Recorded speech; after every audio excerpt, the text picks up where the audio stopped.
Assalamualaikum warahmatullahi wabarakatuh. Salam sejahtera untuk kita semua. Perkenalkan, nama saya Nyampak Daeng Siamak, lahir di Kampung Soreang, Galesong tahun 1914 dan wafat pada tahun 1989 di Makassar. Saya anak dari pasangan Iguliga Daeng Sila dan Ikumala Daeng Caya. Saya terlahir dari keluarga bangsawan, di mana kedua orang tua saya merupakan garis keturunan dari terah kerajaan Goa Talok dan Galesong. Adapun ciri penanda khusus identitas yang hanya digunakan pada rumpun keluarga saya adalah panggilan adat, yang berarti ayah. Tujuan panggilan tersebut agar keluarga kami bisa saling kenal mengenali satu sama lain.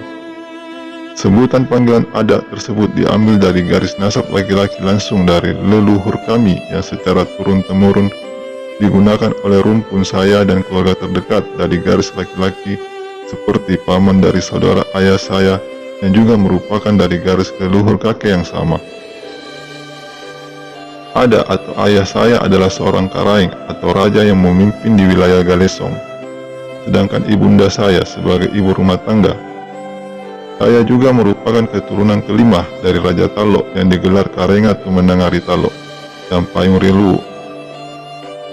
Saya memulai pendidikan tertinggi di Fairfolk School Makassar. Kemudian setelah lulus, saya melanjutkan pendidikan di Sekolah Tinggi Polisi Negara Cabang Makassar di Jongaya. Pada usia 22 tahun, saya bekerja di Fairfield on Water Road di Limbung. Saya menjabat sebagai mandor atau pimpinan. Dan pada tahun 1943, saya diangkat sebagai Nipto Nyipo di Makassar.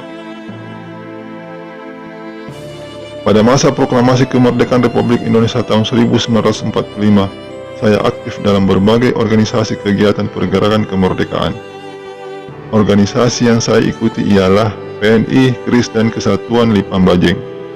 Sejak tahun 1945, saya menjadi anggota PNI Cabang Jongaya dengan jabatan sebagai pengurus. Dan pada tahun itu pula, saya masuk di Kesatuan Kebaktian Rakyat Indonesia Sulawesi, atau yang disingkat dengan KRIS. Organisasi KRIS dipimpin oleh Muhammad Tahir Dentompo dan wakilnya Muhammad Saleh Nuntung, yang saat itu saya menjabat sebagai Divisi Penerangan atau Propaganda. Setelah wafatnya pucuk pimpinan KRIS, maka dibentuklah pucuk pimpinan KRIS yang baru, yang diketuai oleh Said Hasan bin Tahir dan wakilnya Maulwi Sailan, yang saat itu saya menjabat sebagai Ketua Perlengkapan Senjata. Pertempuran demi pertempuran yang saya rasakan dan alami sendiri bersama kawan-kawan seperjuangan sangat begitu sulit, menyakitkan dan meninggalkan luka yang mendalam di hati. Di mana pada saat itu, rumah saya di Kampung Bayam, daerah Barombo yang menjadi markas KRIS juga dibakar oleh Westerling dan pasukannya. Adapun pembantaian yang dilakukan di Barombo oleh Westerling bersama pasukannya Knil, yaitu mengeksekusi, menembaki saudara dan keluarga dan sahabat-sahabat seperjuangan saya sampai saya pun tertangkap oleh pasukan Knil Belanda. Lalu saya dimasukkan ke dalam tahanan Belanda. Setelah Indonesia dinyatakan merdeka oleh PBB, saya kemudian dibebaskan. Dan pada tanggal 31 Mei 1950, saya ikut bergabung menjadi anggota dalam Kesatuan Lipang Bajeng atau yang disingkat KGGS di Takalar. Tujuannya untuk kembali berjuang mempertahankan kemerdekaan Republik Indonesia. Saya juga tercatat sebagai pejuang veteran nomor urut 93.